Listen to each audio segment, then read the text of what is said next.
Meu querido, graça e paz, Deus te abençoe em nome de Jesus. Bom estar contigo para te trazer uma palavra bíblica dentro do nosso projeto Segundas 18, sempre compartilhando com você palavras de estímulo, fé, edificação. Nós estamos concluindo a lição Eu, um discípulo, e já estudamos sobre o que é discipulado, o que significa a palavra ser discípulo e na prática o que isso representa. Nos segunda às 18 anteriores você certamente terá visto isso. Já estudamos sobre a importância do quebrantamento para o serviço, porque nós só podemos servir quando somos quebrantados. E já estudamos sobre o discipulado no ministério de Jesus. Na verdade, Jesus foi um discipulador excelente, por nível de excelência ou por excelência. Aliás, ninguém formou discípulos com a qualidade que Jesus formou. Note que ele pega pescadores, cobradores de impostos, homens comuns da comunidade judaica e os transforma em propagadores do evangelho que o próprio Cristo veio para pregar. Neste Segundas 18 eu quero falar um pouco com você sobre a igreja primitiva e o discipulado na igreja primitiva. É óbvio e é notório que aquela igreja, a igreja do primeiro século, cumpriu o seu papel de expansão do evangelho. Quando Jesus chamou os seus primeiros discípulos, nós encontramos isto lá no Evangelho segundo Mateus capítulo 4, no versículo 19, Jesus diz assim: vinde após mim e eu vos farei pescadores de homens. Nós precisamos entender que a proposta de Jesus no Evangelho é nos tornar propagadores desse Evangelho. Se lemos o livro dos Atos dos Apóstolos, percebemos que em Atos capítulo 1, aqueles irmãos eram aproximadamente 120 irmãos, versículo 15. Ocorre a descida do Espírito Santo sobre a igreja primitiva em Atos capítulo 2, versículo 1.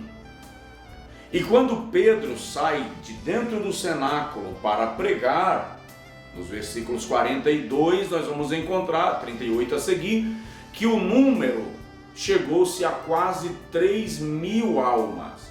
Note que há uma expansão substancial. No capítulo de número 4 de Atos, versículo 4, nós vamos observar que depois da cura do cego à porta chamada Formosa, Pedro prega e a Bíblia diz que o número já chega a quase 4.000, a quase 5.000 almas.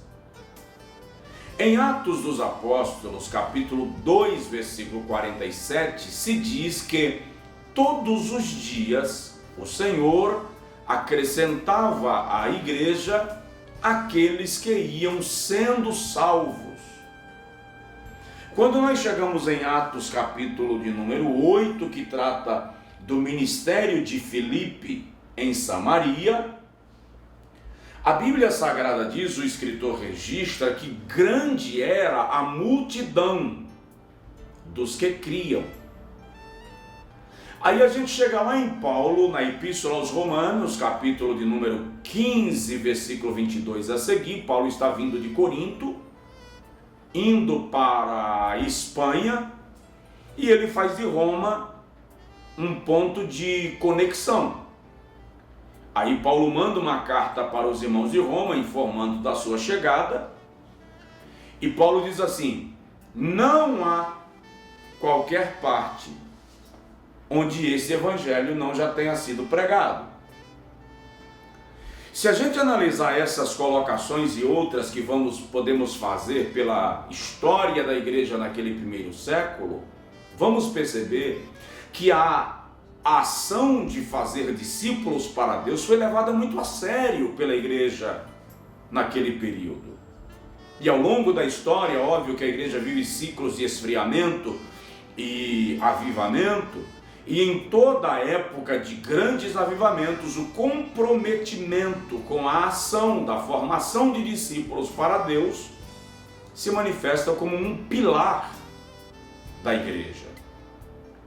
É preciso que tenhamos em mente de Saulo, por exemplo. Ele se encontra com Jesus a caminho de Damasco, em Atos capítulo de número 9, aí a Bíblia diz que o Senhor envia um discípulo chamado Ananias para conversar com Saulo, orientar Saulo, e Ananias, que não é o mesmo Ananias do capítulo 5, tá, de Atos, Ananias se torna um discipulador de Saulo, firmando Saulo nos primeiros passos de fé.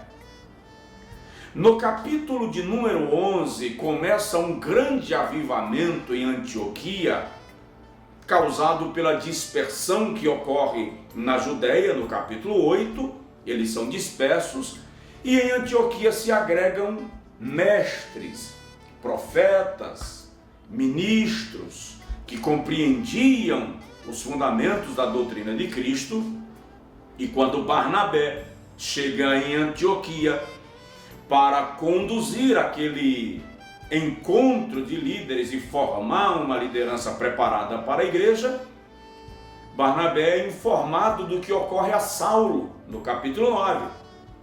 E aí no capítulo 11, versículo 22 a 26, Barnabé vai buscar Saulo e o traz para Antioquia para incluí-lo naquele processo de crescimento e expansão do Evangelho. Nós que nos argumentamos cristãos, nos argumentamos porque na prática boa parte apenas argumenta, mas não vive a essência do cristianismo.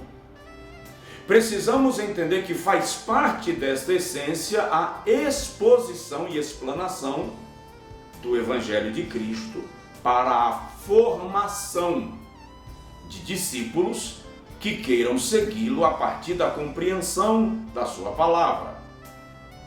Ignorar a nossa obrigação de pregação do Evangelho corresponde a ignorar o próprio sacrifício do Calvário. Então, se seguirmos os passos da igreja primitiva, nós vamos entender, e é preciso entender, que mais do que agregar pessoas para dentro do templo da nossa denominação, fazer discípulos, é direcionar pessoas para Jesus, que é o foco.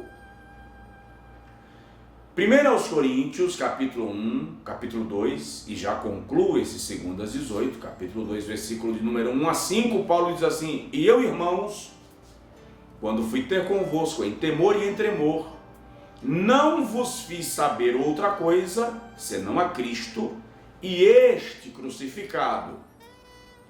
Aí Paulo diz assim: a minha palavra e a minha pregação não consistiram em palavras persuasivas de sabedoria humana, em argumentação humana, mas em demonstração do Espírito e de poder, para que a vossa fé não se firmasse na sabedoria dos homens, mas no poder de Deus.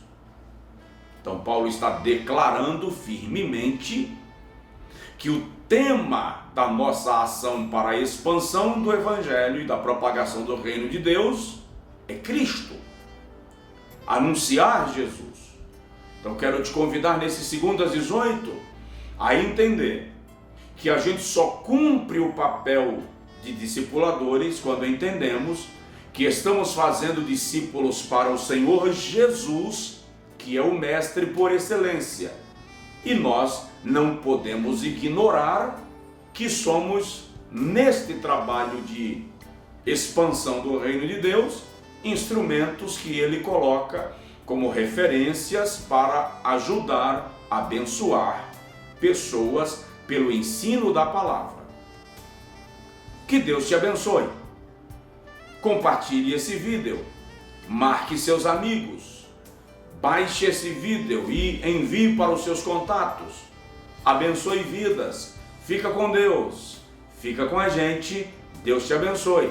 E não esquece, acesse o nosso site josuebrandão.com.br. Acesse o nosso canal no YouTube e acompanhe as nossas mensagens lá. Inscreva-se no nosso canal do YouTube e receba todos os nossos vídeos que são disponibilizados no nosso canal. E Deus com certeza abençoará a tua vida em nome de Jesus. Um forte abraço, fique com Deus, fique com a gente.